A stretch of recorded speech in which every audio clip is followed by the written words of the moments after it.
बड़े भाग हैं कि हम एक दूसरे के दर्शन कर पा रहे हैं।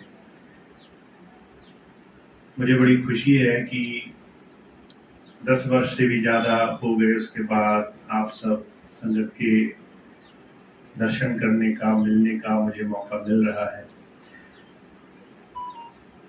गुरु पर्व का महीना है और गुरु के साथ जुड़ने का हर एक जीव का सिर्फ एक ही लक्ष्य होता है, एक ही ध्येय होता है कि वो अपने जीवन को अंतर से उस प्रभु धारा से जोड़ ले। और इसके लिए सिर्फ संत महापुरुष अलग अलग रूप में हमें उस रास्ते से जोड़ने के लिए आते हैं। कहा गया है, कलयुग में एक नाम अधारा, सुमिर सुमिर नर तरस पारा। कलयुग में नाम की अंतर से उस शब्द की कमाई का रास्ता ये महापुरुषों ने बयान किया है। और वो नाम ही गुरु की सच्ची शक्ति है, उसकी सत्ता है। बहुत से लोग भरम जाते हैं बाहर संसारिक अलग अलग रूप रंगों में, पर गुरु वो है जो अंधकार का नाश करे, जो अंतर प्रीति जोड़ दे, प्रेम जोड़ दे, अंदर से जुड़ाव बना दे। और उस नाम से जुड़ने के लिए जो भी हमें करना पड़े, चाहे सिमरन करना पड़े, चाहे संगत करनी पड़े, चाहे भजन सिमरन में अपना समय देना पड़े, हर एक साधन तब सुलभ हो जाता है जब हम उस नाम शब्द से धीरे धीरे जुड़ने लग जाते हैं। उससे पहले का रास्ता वो तब तक अधूरा है जब तक हमने अपनी कोशिश करके अंदर से जुड़ने का काम शुरू नहीं कर दिया।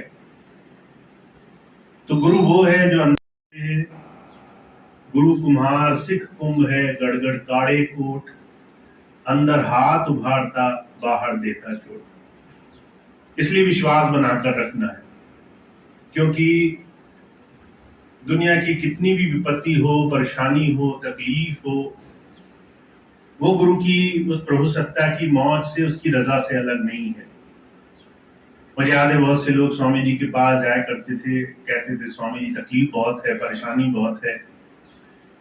और स्वामी जी बार बार यही कहते थे कि भाई संसार ये कर्म प्रधान पर रचा हुआ है, प्रारब्ध लिखे हैं हमारे, जो हमने संसार में जीते जी काटना है, वो हंसी खुशी कट जाए या तकलीफ में कट जाए, ये दोनों ही काम होने जरूर है। जब गुरु अंग संग है, बड़ी से बड़ी तकलीफ आसानी से कट जाती है। जब कोई हमारे साथ नहीं तो छोटी से छोटी तकलीफ बड़ी भारी मालूम पड़ती है। तो गुरु अंग संग रहता है, तब भी रहता है जब हमें अपनी खुद की सुध बुध नहीं होती। वो वहां भी संभाल करता है जहां हम खुद किसी बात की समझ नहीं रखते। इसलिए विश्वास बनाकर रखना है, खूब याद जोड़कर रखनी है, प्रीत जमा कर रखनी है, गुरु के ध्यान में अपना मन लगा कर रखना है, क्योंकि यही एक डोर है जो आपको उस वक्त साथ निभाएगी जब आप अकेले होंगे, आप मदद मांगते होंगे। उस वक्त वही सत्ता आपके अंग संग होगी, बाकी दूसरे सब पीछे रहेंगे। तो इतनी प्रीति हो जाए हमारी, गुरु से ऐसी लगन लगे, प्रभु सत्ता से ऐसी लगन लगे, यही जीवन का हर दिन का लक्ष्य होना चाहिए।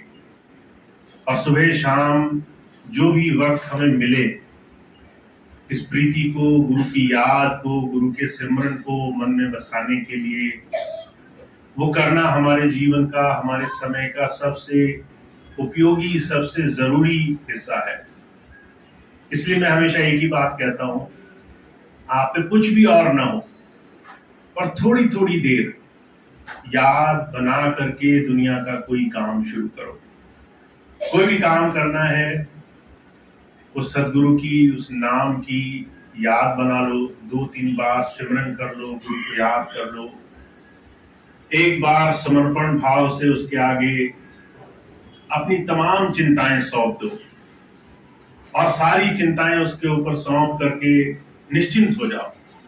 महाराज जी कहा करते थे, जैसे ट्रेन का सफर होता है, आपके पास भारी बोझ हो, जब एक बार ट्रेन में चढ़ गए तो उस बोझ को सर पर रखने की जरूरत नहीं है, आप उसे उतार कर ट्रेन के हवाले कर दो, वो फिर भी आपका रास्ता कटा देगी। बस फर्क इतना है, सारी चिंताओं का बोझ सर पर रखकर काटना है या गुरु के हवाले करके निश्चिंत होकर के काटना है। तो कोई भी काम करें, बस सिमरन करें, याद करें, निश्चिंत हो जाएं, निर्भय हो जाएं और सारी चिंताएं, सारे डर छोड़ करके निश्चिंत होकर के गुरु की याद, समर्पण से, उसकी याद से अपने दिन की शुरुआत करें। तो आज गुरु पर्व का ये महीना है, पूरे महीने हर जगह सत्संग चल रहे हैं, आपके दर्शन हो रहे हैं, आपसे मिलने का मौका मिल रहा है, बड़ी खुशी का मौका है। तो आज यहाँ पे भी आपके दर्शन हुए, मिलने का मौका मिला। मेरे को बहुत खुशी है इस बात की कि बहुत समय बाद, 10 वर्ष बाद लगभग यहाँ आने का आज मौका मिला है। तो स्वामी जी, महाराज जी आप पर खूब दया करें, आपकी हर एक मनोकामना पूरी करें। और महाराज जी तो कहा करते थे कि अगर आप गुरु के चरणों में अपना सौंप दो तो गुरु वो भी देता है जो आप कल्पना भी नहीं कर सकते। तो आप पूरी तरह से उसकी रजा में रहें, भाणे में रहें, यही मेरी प्रार्थना है। तो आज की ये बात मैं यही विराम दूंगा अपनी, और इसके बाद अब आगे का जो सत्संग है वो एक दूसरे डेरे में भी होना है। तो जो भाई बहन वहां जा सके वहां भी पहुंचे, वहां भी सत्संग का लाभ उठाएं।